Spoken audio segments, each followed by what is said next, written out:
వస్తుంది. ఒక్కసారిగా అయితే ఈ సమస్య మనకే కాదు, మన భవిష్యత్ తరానికి కూడా ఉపయోగపడేటటువంటి చారిత్రక ఘటనగా మిగిలిపోబోతోంది. అందువల్ల అనుకోకుండా మన మీద చరిత్ర ఇలాంటి సమస్యను నెత్తి మీదకి ఎత్తింది.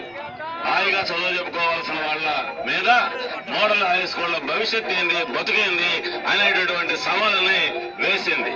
మా బతుకు, మా పిల్లల బతుకు మా చేతుల్లో ఉంది. మేము దీన్ని ఎలా చేయాలో నేర్పిస్తాం మీకు కూడా ఆయన పాఠం చెప్పాల్సినటువంటి రోజు. క్లాసులో పాఠం చెప్పడం కాదు, నేలలో పాఠం చెప్పడం కూడా, పిల్లలకు పాఠాలు చెప్పడమే కాదు, రాజకీయ నాయకులకు పాఠం చెప్పడం కూడా నేర్చుకోవాల్సిన తరుణం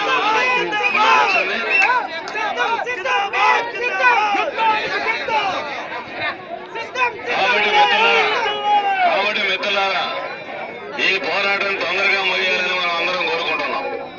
కానీ గవర్నమెంట్ మొండిగా వెళ్ళి ఈ నిర్ణయాలను తీసుకోకపోయినట్లయితే మనం మరింత ఐక్యంగా, దీర్ఘకాలికంగా, ఓపికతో ఎంత దూరమైనా పోరాటానికి కూడా సిద్ధంగా ఉండాలా.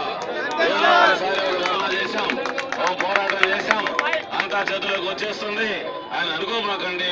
కొన్ని సందర్భాల్లో ఈ ప్రయాణం అనేది కొంచెం దూరం కూడా అయితే కావచ్చు.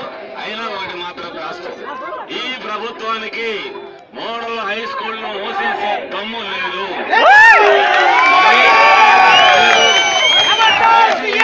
అయితే మీ రాజకీయ భవిష్యత్తు కూడా మూసివేతకు గురి అవుతుంది.